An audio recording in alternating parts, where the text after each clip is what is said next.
ایک شخص کہتے ہیں میں نے اعلان نبوت سے پہلے حضور علیہ السلام سے کوئی چیز خریدی تھی اور میں نے عرض کیا تھا آپ یہاں تشریف رکھیں میں پیسے لے کے آتا ہوں، میں 3 دن کے بعد آیا۔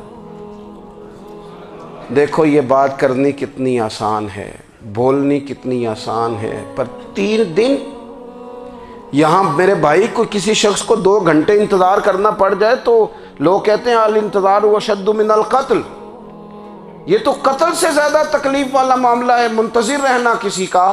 کہتے 3 دن کے بعد میں آیا تو میرے رسول کریم وہیں تشریف فرمایا، بس اتنا فرمایا یار تم نے مجھے بڑی تکلیف میں ڈال دیا، 3 دن ہو گئے یہاں رکے ہوئے۔ تو حضور نے اپنے کردار کو، اپنے عمل کو، اپنے معاملات کو سب سے پہلے اپنی نبوت کی دلیل کے طور پر پیش کیا۔ کسی نے کیا خوب کہا تھا کہ جو تیری جان کے دشمن ہیں وہ بھی کہتے ہیں، وہ جو تیری جان کے دشمن ہیں، بظاہر تو آئے ہیں نا ہجرت کی رات جان لینے، لیکن امانتیں حضور کے گھر میں رکھی ہوئی ہیں، امانتیں کاشانہ نور پہ پڑی ہیں۔ وہ جو تیری جان کے دشمن ہیں وہ بھی کہتے ہیں کہ امین تو ہے اور صداقت کی آبرو تو ہے، امین بھی تو ہے، صداقت کی آبرو تو ہے۔ تو پہلے کردار، پھر دوسری بات، اللہ تعالیٰ نے اپنے محبوب علیہ السلام کو اپنا مطلق نائب بنا کر، اپنا محبوب اعظم بنا کر، ویسے ہی سارے انسانوں کے بارے میں کہا وَإِذْ قَالَ رَبُّكَ لِلْمَلَائِكَةِ إِنِّي جَاعِلٌ فِي الْأَرْضِ خَلِيفَةً، میں زمین میں اپنا نائب بنانے والا ہوں۔ لیکن حضور علیہ السلام تو محبوب ہے نا، حضور کی نیابت تو محبوبیت کے درجے پر فائز ہے۔ تو رسول پاک کو رب کریم نے اس طرح کا بنا کے بھیجا کہ حضرت عبداللہ ابن رواحہ رضی اللہ تعالیٰ عنہ بیان فرماتے ہیں کہ اگر حضور کوئی معجزہ نہ بھی دکھاتے، نبی کریم علیہ السلام سے کوئی اعجاز لوگ نہ بھی دیکھتے، تو محبوب کا تو چہرہ ہی اس طرح کا تھا، لوگوں نے دیکھتے جانا تھا اور کلمہ پڑھتے جانا تھا۔ لیکن باوجود اس کے میرے رسول پاک کا اعجاز یہ ہے، کمال یہ ہے کہ حضور کبھی اشارہ کر دیں تو چاند 2 ٹکڑے ہو جائے، کبھی دعا مانگ دیں تو ڈوبا ہوا سورج واپس آ جائے، کبھی محبوب گزرنے لگیں تو پتھر آپ پر سلام پڑے، کبھی حضور پہاڑ پر چڑھ جائیں تو پہاڑ وجد میں آ کر جھومنے لگے، محبوب کا کبھی نماز پڑھاتے ارادہ بن جائے تو اللہ تعالیٰ قبلے کا رخ ہی تبدیل فرما دے۔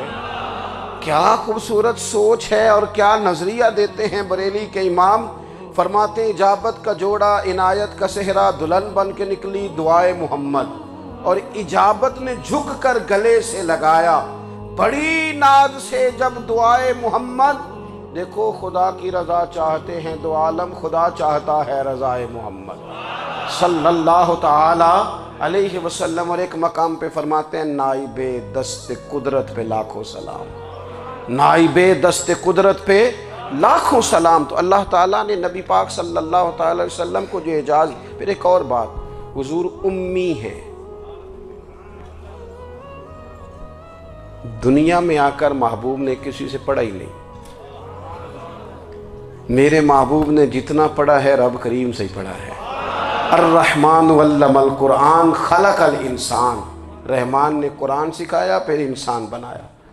اللہ تبارک و تعالیٰ کی بارگاہ کرم سے حضور نے لیا، رسول کریم امی ہیں، یہ بھی حضور کی نبوت پر ایک بڑی دلیل۔ دیکھو ایک ہوتا ہے کوئی آدمی بچپن سے ہی کسی چیز سے شغف رکھے اور جب اس کی عمر بڑی ہو جائے تو کہتے ہیں اس کا تجربہ بڑا ہو گیا ہے، یہ پہلے کوئی شعر کہتا تھا، کوئی ادبی جملہ کہتا تھا، تو اب اس کی یہ کام کرتے کرتے عمر بڑی ہو گئی ہے تو رسوخ حاصل ہو گیا۔ 40 سال کی عمر مبارک تک نبی کریم نے ایک شعر بھی نہیں کہا، حضور علیہ السلام نے کبھی کوئی ایسی بات، ویسے تو حضور کی ہر بات حکمت والی، لیکن جس کو عرب کے لوگ اپنے لہجے میں شاعری یا اپنے لہجے میں ادب کہتے تھے وہ حضور نے بیان نہیں فرمایا۔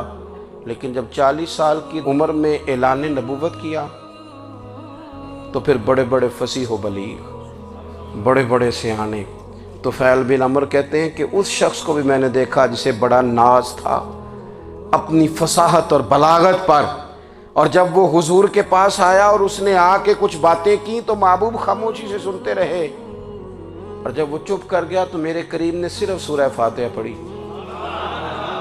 کبھی اٹھتا تھا، کبھی بیٹھتا تھا، کبھی غور کرتا تھا، کبھی دائیں جاتا تھا، کبھی بائیں جاتا تھا، پھر کہنے لگا بتاؤ نا کلام کس کا ہے؟ فرمایا اس رب کا، اس رب کا، اس رب کا جس کا میں رسول بن کے آیا ہوں۔ نبی کریم صلی اللہ تعالیٰ علیہ وسلم امی ہیں، لیکن حضور نے کائنات کے رازوں سے پردے ہٹا دیے، نبی کریم نے جینے کے سلیقے بتا دیے، حضور نے ہر شخص کو اس کے مقصد حیات سے آگاہ کر دیا۔ نبی کریم علیہ السلام نے وہ فلسفہ حیات بیان کیا کہ لوگوں کو صرف جینے میں ہی مزہ نہیں آیا، مرنے میں بھی مزہ آنے لگا۔ لوگ آگے بڑھ بڑھ کے جانیں پیش کرنے لگے، اپنی اولادیں قربان کر، جو فلسفیوں سے کھل نہ سکا اور نکتہ وروں سے حل نہ ہوا، وہ راز ایک طیبہ والے نے بتلا دیا چند اشاروں میں۔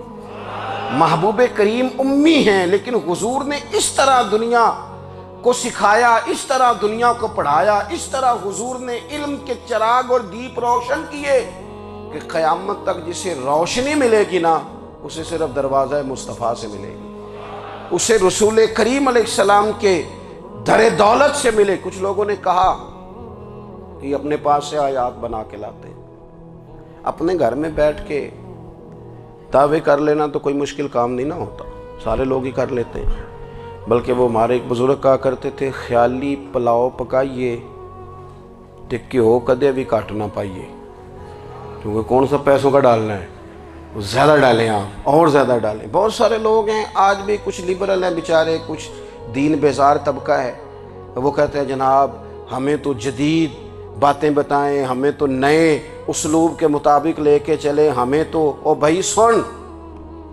میرے نبی پاک علیہ السلام نے فرمایا میرا قرآن کبھی پرانا نہیں ہوگا، اسے پڑھ کے دیکھ، اس کی جدت کا حسن دیکھ، یہ تو کھلا ہوا باغ ہے، تو ایک دفعہ اس کے قریب آئے گا تو خوشبو ملے گی، دوسری دفعہ آئے گا تو اس سے زیادہ تازی ملے گی، ایک دفعہ پھل کھائے گا تو مزیدار ہوگا اور دوسرا کھائے گا، ہو سکتا ہے شکل ملتی جلتی ہو لیکن ذائقہ بڑا نرالا ہوگا۔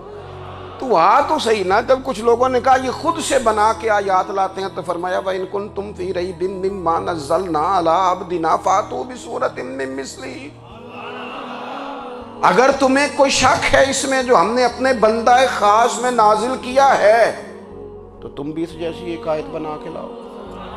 اور چلو چیلنج کھلا ہی دے دیا، فرما وَادْعُوا شُهَدَاءَكُم مِّن دُونِ اللَّهِ، اللہ اور اللہ والوں کو چھوڑ دو، تفسیری ترجمہ عرض کر رہا ہوں، یعنی صحابہ کو چھوڑ دو، حضور کے ماننے والوں کو چھوڑ دو، باقی ساری دنیا کے کافر اکٹھے ہو جاؤ، ایک آیت بس قرآن جیسی لے کے آؤ، ایک آیت لے کے آؤ، ان کنتم صادقین، اگر تم سچے ہو۔ جوانوں سنو، کہا ایک آیت، اور یہ چیلنج آج تک قرآن مجید کا موجود ہے، آج تک وَإِن كُنتُمْ فِي رَيْبٍ مِّمَّا نَزَّلْنَا عَلَىٰ عَبْدِنَا فَأْتُوا بِسُورَةٍ مِّن مِّثْلِهِ، تم قرآن کے مقابلے کی ایک صورت لے کے آؤ اور سارے حمایتی اکٹھے کر لو اپنے، ان کنتم صادقین، اگر تم سچے ہو۔ جواب تو ادھر سے آنا تھا نا، لیکن کائنات کے رب نے جواب بھی خود دیا، فرمایا فَإِن لَّمْ تَفْعَلُوا وَلَن تَفْعَلُوا، اگر تم نہ لا سکے، اور فرمایا تم لا سکتے بھی نہیں، اگر تم نہ لا سکے اور تم لا سکتے بھی، نہ خنجر اٹھے گا نہ تلوار تم سے، یہ بازو میرے آزمائے ہوئے ہیں، وَلَن تَفْعَلُوا، تم لا بھی نہیں سکتے، فَاتَّقُوا النَّارَ الَّتِي وَقُودُهَا النَّاسُ وَالْحِجَارَةُ، پھر اس آگ سے ڈر جاؤ جس کا ایندھن آدمی اور پتھر ہے، اُعِدَّتْ لِلْكَافِرِينَ، بنائی کافروں کے لیے، بنائی مومنوں کے لیے تو رب نے جنت بنائی ہے، اُعِدَّتْ لِلْكَافِرِينَ، یہ دوزخ اللہ نے کن کے لیے بنائی ہے؟ اُعِدَّتْ لِلْكَافِرِينَ کہتا ہے کافر کے لیے بنایا۔ تو اللہ تبارک و تعالیٰ نے میرے رسول پاک صلی اللہ تعالیٰ علیہ وسلم کو وہ کتاب عطا فرمائی، اور پھر حضور کی فصاحت و بلاغت، معرفت۔ دیکھو ایک ہوتا ہے گھنٹوں باتیں کرنا، ایک ہوتا ہے کئی والیم پر مشتمل، کئی جلدوں پر مشتمل کتب کا لکھنا، اور ایک ہوتا ہے کسی بندے کا ایک بات کرنا اور سامنے والے کی طبیعت کو اتنا جگا دینا کہ اگلی بات فوراً ہی اس کی سمجھ میں آ جائے۔ اور حضور نہ کسی کی انا کو نہیں جگاتے تھے۔ ہم بعض اوقات کسی سے خطاب کرتے ہیں، بات کرتے ہیں تو سامنے والے کی انا کو جگا دیتے ہیں، ٹھیس پہنچاتے ہیں، وہ کہتا چل پھر تگڑا ہو جا میں بھی آیا۔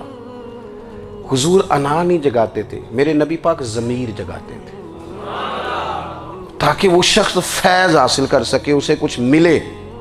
نبی کریم کا جو انداز تکلم ہے وہ اس طرح کا ہوتا تھا کہ انسان خود بخود کھل اٹھتا تھا کہ مطلب یہ بات ہونے کیا لگی ہے، مطلب حضور کیا فرمانے لگے۔ نبی کریم صلی اللہ تعالی علیہ وسلم ایک دن محبوب کریم نے صحابہ کے پیچھے حضور کی فصاحت و بلاغت دیکھے، فرمایا محبوب نے کتنا نادان ہے وہ شخص جو اپنے ماں باپ کو گالی دے۔ کھلی ہو گئی لوگوں کی آنکھیں، کان کھڑے ہو گئے کہ یا رسول اللہ کون ایسا بدبخت ہے جو ماں باپ کو گالی دے گا۔ اب جب سوالات ذہنی سطح پر پوری طور پر ابھر گئے نا، تو اب رسول کریم نے بات سمجھائی۔ یہ ہے فصاحت و بلاغت، تیرے آگے ہیں یوں دبے لچے فصحاء عرب کے بڑے بڑے، کوئی جان منہ میں زبان نہیں بلکہ جسم میں جان نہیں۔ یا رسول اللہ کون ایسا نالائق ہے جو ماں باپ کو گالی دے۔ اب جب ذہنی سطح یہاں تک ابھر آئی تو اب حضور نے سمجھایا، فرمایا جب تم کسی کے ماں باپ کو گالی دو گے نا تو وہ بھی تو جواب میں تمہارے ماں باپ کو دے گا نا، تو فی نفس ہی یہ تم نے خود ظلم کیا ہے اپنے ماں باپ پر۔ کیوں تم نے ایسا لہجہ اختیار کیا کہ جس سے سامنے والے کی انا جاگ جائے اور وہ تمہارے مقابلے میں آ کر کے کھڑا ہو جائے؟ کیوں تم نے اس طرح کے انداز اختیار کیے کہ جس سے سامنے والا بھی سارے پنجے کھڑے کر کے باہر نکل آئے اور کہے آ جاؤ پھر میں بھی میدان میں حاضر ہوں۔ رسول کریم کی فصاحت بلاغت دیکھیں نا، حضور دو چار جملوں میں ساری بات سمجھا جاتے ہیں۔ ایک حدیث پاک اگر ہماری سمجھ میں آ جائے، ایک روایت نبی پاک صلی اللہ تعالی علیہ وسلم نے فرمایا خوبصورت مسلمان وہ ہے جو بے مقصد باتوں کو چھوڑ دے۔ لو اس سے پوری زندگی سجائی جا سکتی ہے، ایک جملے سے پوری زندگی سواری جا سکتی ہے، کوئی لمبی چوڑی باتوں میں جانے کی ضرورت نہیں۔ کہا خوبصورت مسلمان یہ ہے جو بے مقصد باتوں کو چھوڑ دے، لا یعنی باتوں کو، کیا کہتے ہیں ہمارے دیہات کے لوگ، جڑے پنڈ جانا نہیں اودا راہ پوچھنے دی۔ لیکن آج کل لوگ باز آندے یعنی جس بات کا بالکل تعلق نہیں نا وہ بات بھی کرتے جاتے ہیں، جس کا شعبہ ہی نہیں وہ بھی چھلانگ لگا کے اس میں آ جاتا ہے۔ ہم اپنا وقت ضائع کرتے ہیں، اپنی صلاحیتیں ضائع کرتے ہیں، اپنا نقصان کرتے ہیں۔ ہم اپنا کام صحیح کر کے نہیں کرتے اور دوسری ساری دنیا کو ٹھیک کرنا چاہتے ہیں۔ او بھائی آپ جس جگہ جس شعبے سے تعلق رکھتے ہیں آپ اپنے معاملات میں مضبوطی پیدا کریں۔ حضور نے اپنی فصاحت کے ساتھ بلاغت کے ساتھ لوگوں کو قائل کیا، اور قرآن مجید کی تاثیر کا یہ اثر میرے کریم رسول نے دکھایا کہ رات کو جب حضور بیٹھ کے قرآن پاک پڑھتے تھے نا، جب یاسین والے نبی خود یاسین کی تلاوت کریں، جب طٰہٰ والے محبوب خود طٰہٰ کی تلاوت کریں، غور کرو نا، جب مدثر والے محبوب خود ان جملوں کو ادا کریں، یعنی جن کے بارے میں آیت آئی ہے، جب وہی یہ آیت پڑھیں کہ اِنَّا أَعْطَيْنَاكَ الْكَوْثَرَ، یعنی جن کا ذکر ہو رہا ہے، جب وہ یہ بات کریں کہ یا ایھا النبی انا ارسلناک شاہدا ومبشرا ونذیرا لتؤمنوا باللہ ورسولہ وتعزروہ وتوقروہ وتسبحوہ بکرۃ واصیلا، جن کے بارے میں آیت آئی ہے، جب وہ یہ کہہ رہے ہوں کہ ورفعنا لک ذکرک، جب وہ کہہ رہے ہوں والضحیٰ واللیل اذا سجا، ذرا اس کیفیت کو دیکھیں جب محبوب خود پڑھ رہے ہوں، اور جو حضور پر آئی ہیں اس کا ذائقہ، اس کا لطف، اس کا انداز بھلا کیا ہوگا۔ حضور جب رات کو پڑھتے تھے نا قرآن پاک تو جو پکے کافر تھے نا، ابو جہل جیسے لوگ، وہ بھی جھاڑیوں میں چھپ چھپ کے مدینے والے کی تلاوت سنا کرتے تھے، حضور کی تلاوت سنا کرتے تھے۔ یہی بہتر ہے کہ پردوں میں وہ پردہ پوش رہے، وہ اگر پردے ہٹا دے تو کسے ہوش رہے۔ رسول کریم علیہ السلام کی تلاوت کا سننا، قریب جانا، یہ اعجاز ہے۔ حضرت فاروق اعظم کہتے ہیں میں طبیعت کا بڑا ڈاڈا تھا، مزاج کا بڑا سخت تھا، زندگی ہمیشہ ڈٹ کر گزاری، باتوں پر کھڑا رہنا آتا تھا، پر جب میری بہن نے مجھے چند آیتیں سنائی نا تو میں تڑپ ہی گیا. گھروں آیا سا مار مقامنے نو, ہن مینو مار دے لے چلو. اوے متے عمر دی عمر برباد ہو جائے جتھے عمر سوار دے لے چلو.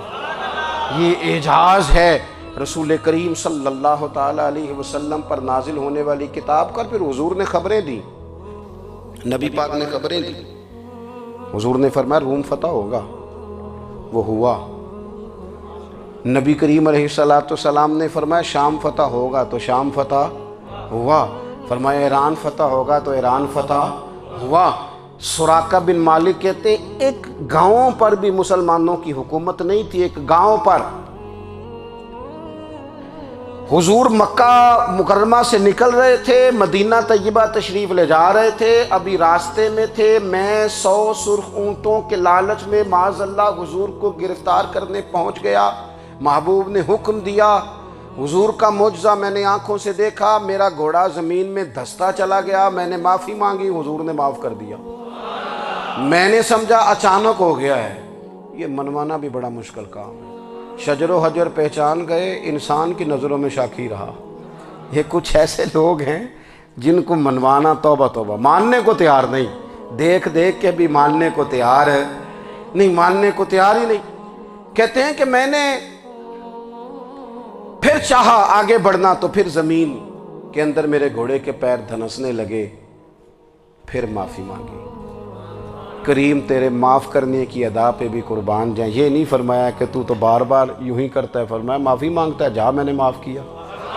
کہتے ہیں 3 دفعہ میں آگے بڑھا, 3 دفعہ حضور نے معاف کیا. تو مسکرا کے فرمانے لگے تو یہاں مجھے گرفتار کرنے آیا ہے, وہ کیسر روم کا علاقہ فتح ہوگا. وہ کنگن جو پہنتا ہے نا ہاتھوں میں, بادشاہ کے کنگن معروف ہیں, وہ تیرے ہاتھوں میں آئیں گے. اللہ کرے آپ سمجھیں. یہ جو لوگ ڈری سہمی اور ہمارے بچے مایوسی کی معاذ اللہ باتیں کرتے ہیں, وہ دیکھیں حضور کس طرح کی گفتگو فرماتے ہیں. ابھی ایک گاؤں پر بھی اسلام کی حکومت نہیں, لیکن حضور کا خبر دینے کا انداز. کریم فرمانے لگے وہ کیسر روم کے جو کنگن ہوں گے وہ تیرے ہاتھوں میں آئیں گے. جناب سراقہ بن مالک فرماتے ہیں کہ میں مسلمان ہو گیا, حضور کا وصال ہو گیا, کنگن نہیں آئے. حضرت ابوبکر صدیق کا وصال ظاہری ہو گیا, کنگن نہیں آئے. جناب عمر کا دور آ گیا, سراقہ بوڑھے ہو گئے. کوئی بندہ پوچھتا نا کہ اب تو عمر ڈھل گئی ہے, زندگی کا پتہ نہیں. کہنے لگے نہیں میں نہیں جاتا, جب تک کنگن نہیں آتے اسرائیل کوئی نہیں آئیں گے. کیونکہ ساڈے نبی دی زبان ساڈے واسطے قرآن. جو دن کو کہہ دیا دن ہے تو دن نکل آیا, جو شب کو کہہ دیا شب ہے تو رات ہو کے رہی. اور خدا نے ان کی زبان کو وہ اختیار دیا, جو نکلی منہ سے ان کے وہ بات ہو کے رہی. اور فاضل بریلوی کا تو انداز ہی پھر انوکھا ہے نا. وہ تو کہتے ہیں وہ زبان جس کو سب کن کی کنجی کہیں, جس کو سب کن کی کنجی کہیں, اس کی نافذ حکومت پہ لاکھوں سلام. کہنے لگے نہیں آتے حضرت اسرائیل, فکر نہ کرو. بوڑھے ہو گئے تھے, نکلنا گھر سے بند کر دیا تھا. حضرت عمر کا دور تھا, کنگن آ گئے. حضرت فاروق اعظم نے ان کے پوتوں سے, نواسوں سے, بچوں سے کہا جاؤ بلا کے لاؤ. کا دادا جان بوڑھے ہیں, پھر میں تم کان میں کہہ دینا کنگن آ گئے, پھر تم دیکھنا تو صحیح. پھر حضرت سراقہ آئے. حضور نے جو خبریں دیں, نبی پاک علیہ الصلوۃ والسلام نے جو گزشتہ قوموں کے احوال بیان کیے, اور پھر میرے نبی پاک علیہ الصلوۃ والسلام نا دنیا میں عزتیں دینے آئے. عزتیں, یہ مزاج ہمیں کم کرنا چاہیے. یہ جو ہم ساری زندگی اس کام میں لگا دیتے نا, کسی کو نیچا کیسے دکھانا ہے, یہ انداز حضور نے نہیں ہمیں دیا. آپ دیکھو حضور تشریف لائے تو ہمیں پتہ چلا کہ حضرت یوسف جیسا سونا کوئی نہیں. حضور تشریف لائے تو ہمیں پتہ چلا کہ حضرت داؤد جیسی خوبصورت آواز کسی کی نہیں. حضور تشریف لائے تو ہمیں پتہ چلا کہ جناب عیسیٰ علیہ السلام کا فقر اختیاری کس طرح کا تھا. محبوب تشریف لائے تو ہمیں پتہ چلا کہ حضرت موسیٰ کا جلال کس طرح کا تھا. یہ تو حضور آئے تو نبی پاک علیہ السلام نے اس کی بھی عظمت بیان کی, اس کی بھی شان بیان کی. حضور نے بتایا کہ ابوبکر صدیق کی شان کیا ہے, فاروق اعظم کا مرتبہ کیا ہے, عثمان غنی کی حیا کیا ہے, مولا علی کی شجاعت کیا ہے, اہل بیت نبوت کی عظمت کیا ہے. حضور آئے عزتیں دینے، ماں کو عزت دی مدینے والے رسول نے۔ کہا جس کا باپ راضی ہو گیا اس کا رب راضی ہو گیا۔ فرمایا جو 2 بیٹیاں 3 بیٹیاں 4 بیٹی بہنیں یا 1 بیٹی یا بہن بیاہ کے آ گیا نا، اس طرح میری 2 انگلیاں جڑی ہوئی ہیں، میرے ساتھ جڑ کے جنت میں جائے گا۔ رسول کریم صلی اللہ تعالی وسلم نے عزت دی، عزت دی۔ حضور عزتیں دینے، کوئی اعزاز نہیں، ان پڑھ بندہ ہے، سادہ ہے، غریب ہے، مزدوری کرتا ہے، ہاتھوں پہ چھالے، یا رسول اللہ اس کا بھی کوئی اعزاز ہے؟ قربان جائیں، میرے کریم نے عزت دی، فرمایا محنت کر کے روزی کمانے والا تو اللہ کا دوست ہے۔ یہ اینٹیں اٹھانے والا، یہ مشقتیں کرنے والا، یہ صبح دیہڑی پہ جانے والا، یہ بیچارہ جو اچار سے روٹی کھاتا ہے، تو نے ہر شخص کی قسمت میں یہ عزت لکھی اور آخری خطبے کی صورت میں وصیت لکھی۔ رسول کریم نے ہر بندے کو اعزاز دیا، عظمتیں دی، حضور عزتیں دینے آئے۔ نبی پاک علیہ السلام نے اعزازات دیے، حضور نے نوازا۔ یہ ساری چیزیں میرے رسول پاک کی تشریح، اور پھر یہ جو حضور کے صحابہ اور اہل بیت ہیں نا، یہ بھی میرے نبی پاک کی نبوت کی دلیل ہے۔ اتنی جلدی انقلاب آیا نہیں کرتے، وہ کل تک جو رہزن تھے حضور نے راہبر بنا دیے۔ وہ لوگ جو کل تک ایک دوسرے کے گلے کاٹ کے کھاتے تھے، ایک دوسرے کو مارتے تھے، تکلیف پہنچاتے تھے، برادری ازم پہ لڑتے تھے، حضور نے بھائی بھائی بنا دیے۔ ایک پلیٹ میں کھانا کھانے لگے سیدنا بلال حبشی، صہیب رومی، سلمان فارسی، حضور نے یوں کر کے ملا دیا۔ نبی کریم علیہ السلام نے تقسیمیں ختم کر دی دنیا میں۔ حضور کے صحابہ نے اپنا کردار اس طرح کا دکھایا، اتنا بلند کیا، اور صحابہ کرام علیہم رضوان اس کو دیکھ کر اتنی بلندیوں پہ گئے کہ گواہیاں اللہ کا قرآن دیتا ہے۔ فرمایا محمد الرسول اللہ والذین معہ اشداء علی الکفار رحماء بینہم تراہم رکعا سجدا یبتغون فضلا من اللہ ورضوانا۔ فرمایا یہ جو میرے محبوب کے ساتھ والے ہیں کافروں پر سخت ہیں، آپس میں نرم دل ہیں، تم جب بھی انہیں دیکھو گے سجدے کرتے دیکھو گے، رکوع کرتے دیکھو گے، تم انہیں دیکھو گے اللہ کی رضا کے متلاشی ہیں۔ انہیں ساری مادہ پرستی سے نکال کر محبوب نے رب کی رضا کے رستے پہ ڈال دیا۔ میرے نبی کریم سید عالم صلی اللہ تعالیٰ علیہ وسلم کی نبوت کے دلائل کے طور پر یہ ساری چیزیں آئیں۔ بس میں بات سمیٹنے لگا ہوں۔ حضور کا جو اخلاق ہے نا، وہ بھی نبی کریم علیہ السلام کی نبوت کی بہت بڑی دلیل ہے۔ وَإِنَّكَ لَعَلَىٰ خُلُقٍ عَظِيمٍ۔ محبوب ہم نے آپ کو نا خلق عظیم کا مالک بنایا ہے۔ کچھ لوگ سمجھتے ہیں صرف آپ کا بولنے کا انداز ٹھیک ہو تو آپ با اخلاق ہیں۔ نہیں بھائی، بولنے کا انداز ٹھیک ہونا با اخلاق نہیں، سچ بولنا اخلاق کی علامت ہے۔ آپ کا حق بات کرنا اخلاق ہے، آپ کا صحیح گواہی دینا اخلاق ہے، آپ کا اللہ تعالیٰ کی طرف سے آزمائش آنے پر صبر کا مظاہرہ کرنا اونچا اخلاق ہے۔ رب نعمت دے تو آپ کا وجود ڈھلتا جائے شکر میں، یہ اخلاق ہے۔ رب کریم اگر آپ کو کسی وقت کسی آزمائش میں اپنی حکمت سے ڈالتا ہے تو عزت نفس کو برقرار رکھنا، خودداری کو برقرار رکھنا، یہ اخلاق۔ نبی پاک نے اعلیٰ ترین اخلاق کی بات بتائی، اعلیٰ ترین۔ حضور نے لوگوں سے بیعت لیتے وقت کہا تھا میرے ہاتھ پر بیعت کرو، چوری نہیں کرو گے۔ نبی پاک علیہ السلام نے مختلف امور پر بیعت لی۔ حضرت حکیم بن حزام کہتے ہیں حضور نے میرے ہاتھ پہ ہاتھ رکھ کے کہا میرے ہاتھ پہ ہاتھ رکھ کے بیعت کرو کہ کسی دنیا دار سے سوال نہیں کرو گے، خودداری سے زندگی گزارو گے، عزت نفس سے، جو رب نے تمہیں دیا ہے تم اس پر راضی رہو گے۔ لوگوں کی جیبوں کو ٹٹولنا، دوسروں کی دولتوں پہ راج کرنا، دوسروں کے مال پر نگاہیں ڈالنا اللہ کے حبیب نے پسند نہیں فرمایا۔ میں بیعت کرو کہ تم کبھی کسی سے سوال نہیں کرو گے۔ حد ہو گئی۔ نبھانے والوں نے پھر اس عہد کو نبھایا اور کمال کر دی۔ حضرت حکیم بن حزام گھوڑے پہ بیٹھے تھے، ہاتھ میں درہ تھا، وہ زمین پہ گر گیا، قریب غلام کھڑا تھا۔ حضرت حکیم بن حزام خود گھوڑے سے اترے، درہ اٹھایا، دوبارہ گھوڑے پہ بیٹھے۔ غلام عرض کرنے لگا حضور مجھے بتا دیتے، میں اٹھا کر دے دیتا۔ آنکھیں چمک اٹھیں، فرمانے لگے کیسے بتا دیتا؟ اپنے رسول سے وعدہ کیا ہے کبھی کسی سے سوال نہیں کروں گا، کبھی سوال نہیں کروں گا۔ اللہ کے محبوب نے ہمیں اعلیٰ اخلاقی قدروں کی بات ہمیں سکھائی ہے۔ ہم دیکھتے ہیں کہ بڑی جلدی 2 4 5 لوگوں کے غصہ دلانے پر ہم ساری اخلاقی حدوں کو کراس کر جاتے ہیں۔ دوستو، ہمارا ایک ویژن ہونا چاہیے، ہمارے ذاتی رویے بڑے معتبر ہونے چاہیے، لین دین کے معاملات کے اندر مسلمانوں کو بڑا صاف ستھرا ہونا چاہیے۔ ہمیں اپنی معاشی زندگی میں روزمرہ کے معاملات میں ہماری توجہات کا مرکز صرف اللہ رسول کی ذات ہونی چاہیے۔ رب کریم نے اپنی حکمت سے کسی کو کتنا دیا ہے یہ اس کی حکمت کے تقاضے ہیں۔ ہمیں اس نے جس رنگ میں جس حال میں رکھا ہے ہمیں اپنے رب کی رضا پر بہت زیادہ مطمئن ہونا چاہیے۔ اچھا، پھر ایک اور بات، جن چیزوں کو ہم نے دکھ بنایا ہے نا، یہ تو وہاں دکھ تھا ہی نہیں۔